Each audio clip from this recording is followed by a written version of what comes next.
오늘은 본문의 말씀을 통하여 하나님의 것을 성별합시다라는 주제로 말씀을 나누도록 하겠습니다. 여러분, 세상에서 가장 위험한 사람이 있다면 누굴까요? 바로 내 것과 내 것을 구별하지 못하는 사람입니다. 그런 내 것도 내 것, 네 것도 내 것, 다 내 거라고 생각하는 사람이 가장 위험해요. 그래서 우리 그리스도인들은 반드시 내 것과 내 것, 남의 것을 구별할 줄 알아야 합니다. 여러분, 이 세상에는요, 다 경계가 있고 구분이 있습니다. 바다와 육지도 경계가 있습니다. 여러분, 바다가 해안선에 따라 나눠지지 않고 바닷물이 막 밀고 들어오면요, 큰일 납니다. 또 나라와 나라도 국경이 있습니다. 여러분, 나라 간에 국경선이 없으면 어떻게 됩니까? 문제가 발생되죠. 또 집과 집 사이에도 담이 있습니다. 그래서 내 집과 남의 집을 구별하는 것입니다.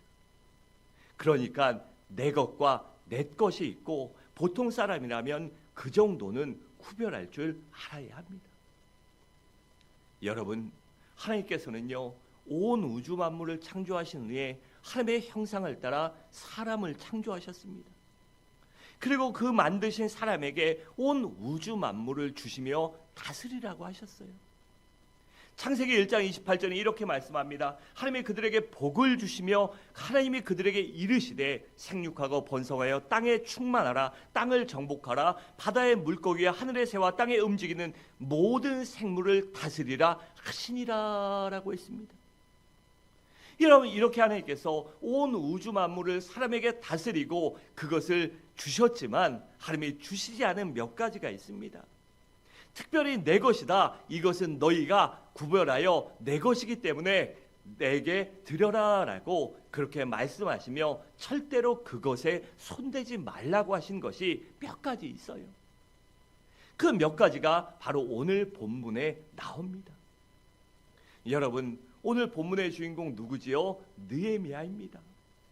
그는 바벨론 포로 이후에 출생한 그러한 지금으로 말하면 교포 2세대, 3세대 이런 사람입니다. 그러니 고국에 가본 적이 없지요. 그런데 하나님의 은혜로 바사 제국의 술 맡은 관원이라는 고위 자리에 오른 입지전적인 인물이었어요. 그런데 그런 느헤미야는요, 조국에 가본 적도 없고 조국의 도움을 받은 적도 없고 조국 때문에 덕을 본 것도 없었지만 그럼에도 자신의 조국 이스라엘을 너무나도 사랑했습니다. 그래서 예루살렘이 바벨론 제국에게 멸망당한 후에 많은 시간이 흘렀음에도 불구하고 지금까지 폐허로 방치되어 있다는 사실을 듣고 너무나도 가슴이 아파 심히 통곡하며 울었어요. 그렇게 울며 내가 어떡할까 고민하다가 내가 고국에 돌아가서 이 무너진 성벽을 재건하리라, 이 조국의 수도인 예루살렘을 다시 일으키리라는 마음을 먹습니다. 그래 그 마음대로 하나님 앞에 금식하며 기도합니다. 하나님, 제가 조국에 돌아가서 이 무너진 하나님의 성읍을 일으킬 수 있도록 나를 도와주십시오. 내가 갈 수 있도록 왕의 마음을 움직이시고 그런 조건과 환경을 열어주사 하나님의 성읍이, 하나님의 도읍이, 거룩한 성읍이 회복되게 도와주십시오라고 간절히 부르짖어요. 그 기도로 하나님이 이 왕의 마음을 움직여서 이 느헤미야를 유대의 총독으로 삼아 고국에 보내줍니다. 그래서 고국에 돌아온 느헤미야는 숱한 그 지역 유지와 여러 사람들의 방해와 이 모함 이런 거를 무릅쓰고 다 이겨내고 불과 52일 만에 성벽을 재건했습니다. 그리고 재건한 수문앗 광장에 모여 성회를 여는데 그 성회에서 온 이스라엘 백성들이 많은 은혜를 받습니다. 그래서 조상들이 지은 죄를 자신의 지은 죄처럼 회개하고 하나님 앞에 통곡하며 회개의 눈물을 흘렸어요. 그리고 이젠 더 이상 조상들이 지었던 죄를 우리는 짓지 않겠다, 온전히 하나님의 뜻대로 살아가겠다라고 마음을 먹습니다. 그래서 그 결심과 다짐대로 하나님 앞에 거룩한 서약식을 거행했습니다. 그 거룩한 서약의 핵심이 바로 하나님의 것을 성별하라는 것이었습니다. 그것이 바로 오늘 본문의 내용이지요. 그렇다면 하나님의 것은 무엇이며 우리는 하나님 앞에 무엇을 성별해야 할까요? 첫째로 안식일을 성별할 줄 알아야 합니다. 31절에 이렇게 말씀합니다. 혹시 이 땅 백성이 안식일의 물품이나 온갖 곡물을 가져다가 팔려고 할지라도 우리가 안식일이나 성일에는 그들에게서 사지 않겠고 일곱째마다 땅을 쉬게 하고 모든 빚을 탕감하리라 하였고라고 있습니다. 그러니까 이 말씀인즉슨 앞으로는 안식일을 거룩하게 지키겠다는 것입니다. 여러분, 느헤미야가 고국에 돌아왔을 때는 이미 이스라엘이 완전히 파괴되어 이스라엘 백성들은 딴 데로 이주되고 거기 남아있던 일부 사람들 사이에 주변의 다른 민족들이 또 이주시킨 민족들 아니면 이 흘러들어온 사람들 이렇게 여러 민족이 함께 살고 있었습니다. 그러다 보니 안식일에도 이방인들과 더불어 물건을 사고 팔며 안식일을 지키지 않았어요. 지금 저들은 그러한 죄를 회개하며 앞으로는 절대로 안식일을 범하지 않고 반드시 하나님의 안식일을 지키겠다고 다짐하고 서약한 것입니다. 그래서 그 안식일을 지키는 방법으로 안식일에는 일하지 않고 물건도 사고 팔지 않겠다고 서약한 것이에요. 또 땅도 6년 동안 농사짓고 7년 안식년이 됐을 때 그 땅을 쉬게 하겠다는 것입니다. 또 안식년이 되면 빚도 이웃의 빚도 탕감해 주겠다고 그렇게 서약했습니다. 그 정도로 이스라엘 백성들의 결심은 대단했습니다. 여러분, 그렇다면 우리들은 안식일에 대해 어떤 인식을 갖고 계십니까? 물론 오늘날 안식일이 주인이신 예수 그리스도께서 부활하신 이 주일을 가리킵니다. 그래서 일요일 주의 날, 우리가 주일이라고 부르는 건 주님의 날, 주의 날을 줄여서 주일이라고 부르는 것이에요. 그러니까 우리가 주일 성수에 대해 어떤 인식을 갖고 있냐는 것입니다. 여러분, 우리는요 지금 너무나도 다변화되고 항상 변화하는, 급격히 변화하는 이런 변화의 시대 속에 살고 있습니다. 또 사회사조는 포스트 모더니즘이란 시대 속에 무엇 하나 중요한 게 없고 누구나 옳다, 뭐든지 맞다, 뭐 이런 식으로 흘러가고 있어요. 그러다 보니 어쩔 수 없이 주의를 지키기 어려울 때도 있을 수 있습니다. 또 부득불 직업상 주일에 근무하는 상황이 놓일 때도 있어요. 그런데 그렇다고 해서 안식일의 정신까지 잃어버려선 안 됩니다. 그렇다면 우리가 주일 성수를 해야 하는 이유는 무엇일까요? 먼저는 하나님을 기억하기 위함입니다. 여러분, 십계명 중 4계명을 보면 안식일을 기억하여 거룩하게 지키라라고 그렇게 명령하셨습니다. 여러분, 안식일에 우리가 교회 나와 예배드린다는 것이 무엇을 의미할까요? 그것은 바로 내가 하나님을 기억한다는 그러한 마음과 삶의 표현입니다. 나를 창조하시고 나를 구속하여 주신 하나님의 은혜를 기억하고 그 하나님 앞에 감사하는 것, 삶으로, 시간으로, 정성으로 감사하는 것을 의미해요. 또한 우리의 믿음 때문에 주일을 성수해야 합니다. 여러분, 배터리를요 충전하지 않고 계속 사용하면 어떻게 됩니까? 방전돼서 사용할 수 없습니다. 우리의 믿음도 마찬가지입니다. 우리가 죄악된 세상 속에서 살기 때문에 어쩔 수 없이 우리의 믿음이 주일 성수 안 하고 말씀 보지 않고 기도하지 않으면 우리의 믿음이 약해질 수밖에 없습니다. 그러다 변질되고 퇴색될 수밖에 없어요. 그 믿음을 새롭게 충전하는 것이 바로 주일 성수입니다. 그래서 우리의 믿음을 굳건하게, 강건하게, 아름답게 유지하기 위해서 주일을 목숨 걸고 지켜야 하는 것입니다. 또한 하나님께 영광을 돌리기 위함입니다. 여러분, 하나님께서 우리를 창조하시고 구속하신 이유가 무엇입니까? 바로 하나님께 영광 돌리기 위함이 아닙니까? 그래서 우리가 하나님께 영광 돌리기 위해서 하나님 앞에 거룩한 주일을 지켜야 하는 것입니다. 또한 우리들 자신의 건강을 위함입니다. 여러분, 기계를 계속 사용하면요, 쉬지 않고 계속 돌리면요, 고장나게 됩니다. 여러분, 마찬가지로 우리의 몸도 마찬가지입니다. 하나님께서 우리를 창조하실 때 6일 동안 열심히 일하고 하루를 쉬도록 창조하셨어요. 그래서 그 원리를 무시하고 안식일을 범하고 일하다 보면, 쉼없이 일하다 보면 결국은 영혼도 고장나고 마음도 고장나고 육신도 고장납니다. 그러니까 결국은 하나님께서 우리들을 행복하게 살게 하기 위해서 안식일을 주신 것입니다. 또한 주일 성수를 해야 될 이유는 복된 삶을 살기 위함입니다.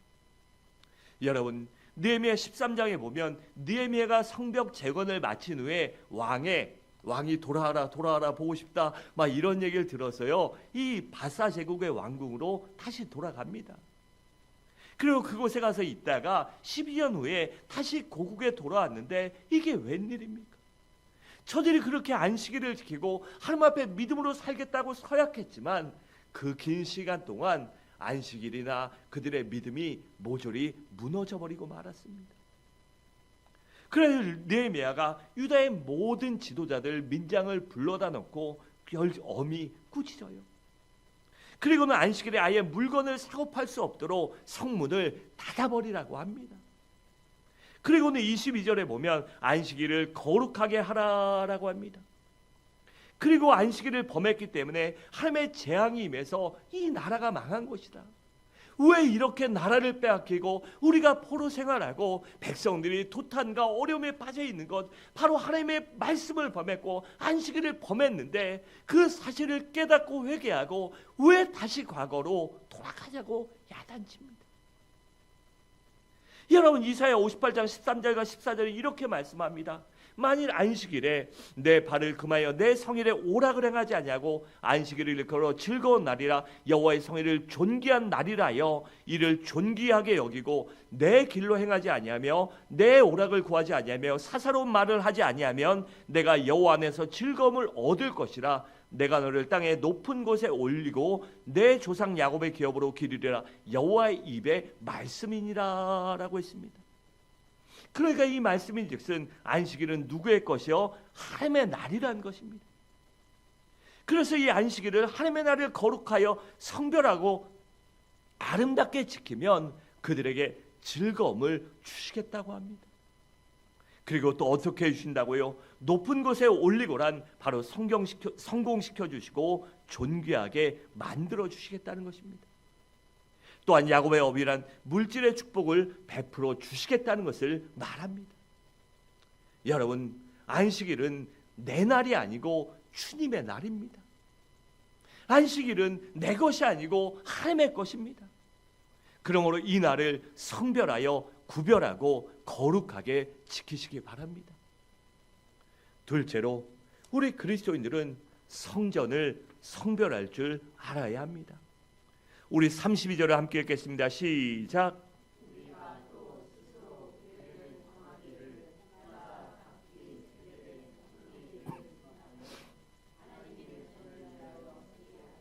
아멘.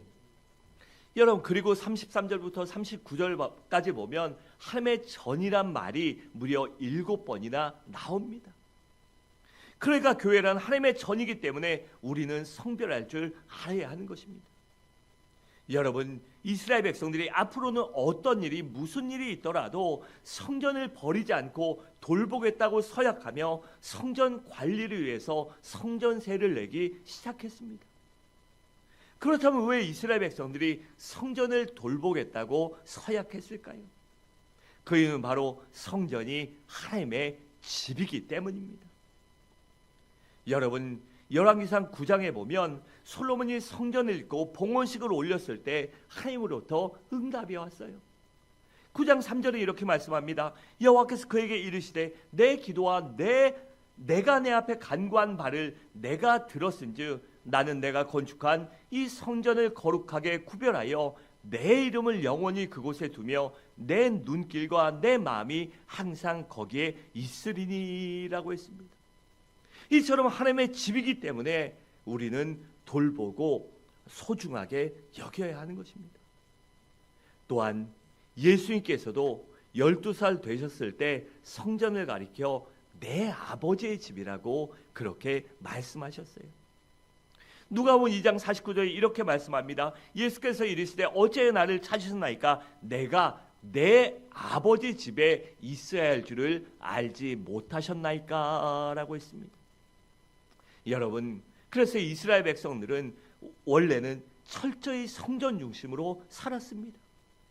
광야 40년 동안에도 성막을 중심으로 동서남부 각 진영의 12지파가 나누어서 살았습니다. 그리고 가나안 땅에 들어와서는 예루살렘의 성전을 짓고 성전 중심으로 살았습니다. 그렇게 성전 중심으로 살며 성전을 소중히 여길 때 그들이 하나님의 임재와 은혜를 경험한 것입니다. 여러분, 그렇다면 여러분들은 지금 무엇을 중심으로 살고 계십니까? 세상 중심입니까? 아니면 성전 중심입니까? 여러분, 우리 그리스도인들은 성전 중심으로 살아야 합니다. 왜냐하면 성전은 하나님 아버지의 집이기 때문입니다. 그러니까 성전은 내 아버지 집, 즉 나의 고향이요, 나의 본향이고 나의 집이기 때문입니다. 그러면 여러분, 성전에서 가장 중요한 것이 무엇일까요? 바로 예배입니다. 33절에 보면 이스라엘 백성들이 성전에서 소제와 번제와 안식일과 월삭과 속죄제 등을 드렸어요. 이 제사가 무엇일까요? 바로 오늘날 예배입니다. 여러분, 우리가 성전에 나와 하나님께 예배드린 것이 무엇을 의미하는지 아십니까? 그것은 내가 한눈 팔지 않고 오직 하나님만 섬기겠다고 다짐하는 것을 의미합니다. 또한 이 세상에서 하나님을 최고로 진정으로 사랑하겠다고 고백하는 것입니다. 또한 나는 누구보다도 하나님과 친밀한 교제를 나누며 살겠다고 다짐하는 것을 의미해요. 그리고 내 인생 최고의 가치를 하나님께 두겠다라는 신앙의 고백이기도 합니다. 여러분, 우리 신앙이 언제 타락할까요? 그것은 바로 성전을 멀리하고 성전을 떠날 때이며 성전에서 봉사하지 않을 때입니다. 왜냐하면 이것은 곧 하나님을 버리는 것과 같기 때문이에요. 레위기 26장 2절은 이렇게 말씀합니다. 너희는 내 안식일을 지키며 내 성소를 경외하라. 나는 여호와니라 라고 했습니다. 그러므로 우리 모두 성전을 성별할 줄 아는 믿음의 사람들이 되시기 바랍니다. 마지막으로 우리 그리스도인들은 11조를 성별할 줄 알아야 합니다. 37절과 8절을 함께 읽겠습니다. 시작.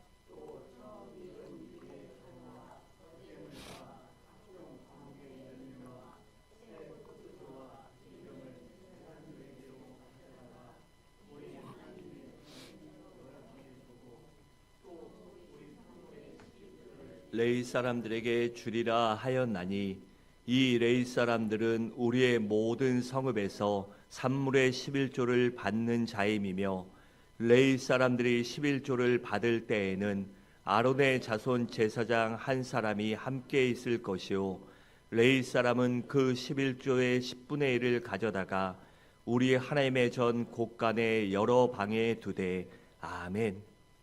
여러분, 하나님께서는 이스라엘 백성들에게 십계명과 더불어 성막을 지으라고 명령하셨습니다. 그리고 그 성막 봉사를 위해 레위 지파를 택하시고 온전히 헌신하라고 하셨어요. 그리고 그 중에서 특별히 아론의 자손들이 제사장이 되어 하나님을 섬기라고 명령하셨습니다. 대신에 나머지 지파들이 11조를 드려 레위인들과 제사장들의 생활비를 공급하라고 하셨어요.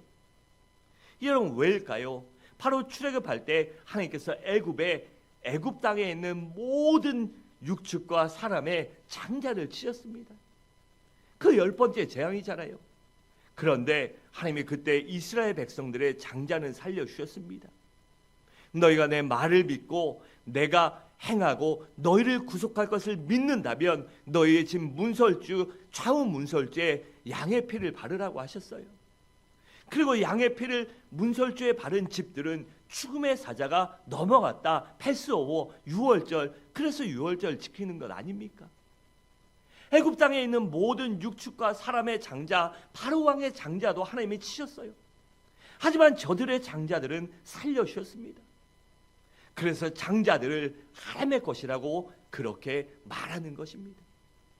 그래서 그들은 모든 장자들은요, 그래서 마땅히 하나님의 성막에서 봉사해야 했어요.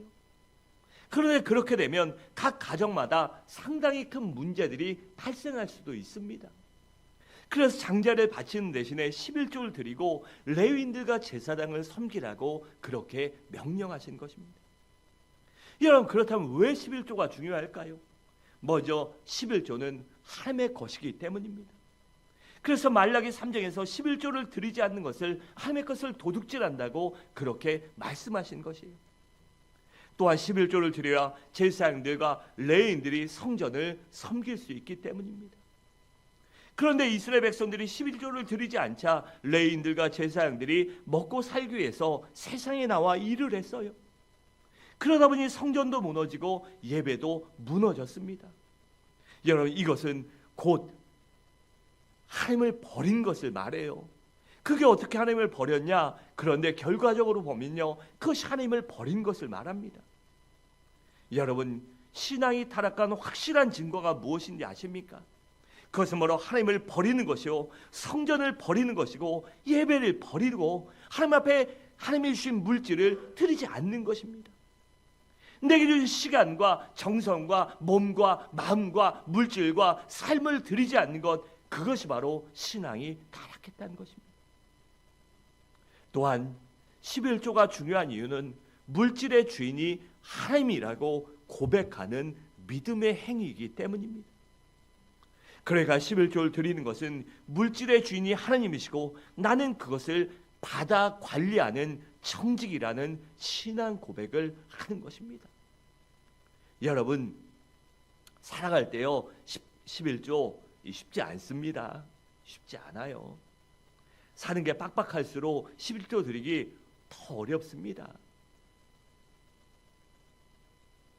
그런데 그런 상황에서도 11조를 드린다. 하나님이 내 것의 주인이라는 믿음의 고백이기 때문입니다. 그 믿음이 있기 때문이에요. 하나님이 도와주신다, 함께 하신다. 내가 하나님의 말씀대로 살고 믿음대로 살고 내 삶을, 시간을, 정성을, 물질을 하나님 앞에 드리면 하나님이 반드시 도와주신다는 믿음이 있기 때문에, 그 믿음의 고백이기 때문에 중요한 것입니다. 또한 11조를 드림으로 내 신앙도 한 단계 성숙해지기 때문입니다. 여러분, 마귀는 끊임없이 하나님 앞에 11조뿐만 아니라 내 시간도, 정성도, 몸도, 마음도, 열심도 드리지 못하게 갖가지 방법으로 회방합니다. 그래요, 우리가 하나님 앞에 우리의 정성을, 믿음을 드린다는 것은 마귀와의 영적인 싸움에서 내가 승리한 것을 의미합니다. 그런 과정을 통해서 내 믿음이 한 단계 더 성숙해졌고 견고해졌음을 의미합니다. 그래서 마태복음 6장 21절은 이렇게 말씀합니다. 내 보물이 있는 곳에는 내 마음도 있느니라 라고 있습니다. 또 24절에 보면 한 사람이 두 주인을 섬기지 못할 것이니 혹 이를 명하고 저를 사랑하거나 혹 이를 중히 여기고 저를 경히 여김이라 너희가 하나님과 재물을 겸하여 섬기지 못하느니라 라고 했습니다. 또한 마지막으로 11조를 드려야 할 중요한 이유는 우리가 하나님 앞에 축복을 받기 위해서 그렇습니다. 여러분, 말라기 3장 10절에 이렇게 말씀합니다. 만군의 여호와가 이르노라 너희의 온전한 11조를 창고에 들여 나의 집에 양식이 있게 하고 그것으로 나를 시험하여 내가 하늘 문을 열고 너희에게 복을 쌓을 곳이 없도록 붙지 아니하나 보라 라고 했습니다. 여러분, 우리가 살아가면서 하나님의 말씀을 믿는다면 이렇게 한번 결단하고 살아보십시오. 여러분, 우리가 믿음으로 살면 하나님이 반드시 채워주십니다. 여러분, 일확천금으로 채워주시는 게 아니에요. 우리의 우한 질고를 막아주시고 사건 사고를 막아주시고 우리의 삶 가운데 평안한 삶을 주심으로 말미암아 우리가 나가야 할 것, 망해야 할 것을 막아주시는 것입니다. 여러분, 여러분의 삶을 한번 돌아보십시오. 지금까지 오는 과정 속에 수많은 문제와 어려움이, 난관이, 아니 내가 그거 어떻게 견뎠지, 어떻게 참았지, 어떻게 이겨냈지 하는 문제들이 얼마나 많이 있었습니까? 하지만 그때마다 하나님은 우리의 마음속에 믿음을 주시고 담대함을 주시고 반드시 응답하신다, 도와주신다는 믿음을 주시고 함께 하시고 사랑과 환경과 물질을 주셨기 때문에 우리가 지금 이 자리에 있는 것이 아닙니까? 바로 그렇게 우리를 축복해 주실 것입니다. 언제까지요? 주님 나라 갈 때까지. 또한 내가 믿음으로 살면 내 자손 만대까지 함께 하신다고 약속하셨습니다. 그럼 우리 모두 하나님의 것을 성별할 줄 아시기 바랍니다. 사랑하는 성도 여러분, 말씀을 마치도록 하겠습니다. 우리 교인들만이라도 하나님의 것과 내 것을 구별할 줄 아는 믿음의 사람이 되시기 바랍니다. 그리고 하나님의 것을 하나님께 드리고 하나님의 것을 존귀히 여길 줄 아는 믿음의 삶을 살아오로 말미암아 하나님이 함께 하시고 내 믿음대로, 내 헌신대로, 내 눈물대로, 내 충성만큼 하나님이 갑절의 은혜를 허락해 주셔서 내 인생 가운데, 가정 가운데, 삶 가운데 하나님의 능력과 은혜를 마음껏 누리며 살아갈 수 있는 우리 모든 성도님들 되시기를 주님의 이름으로 간절히 축원합니다.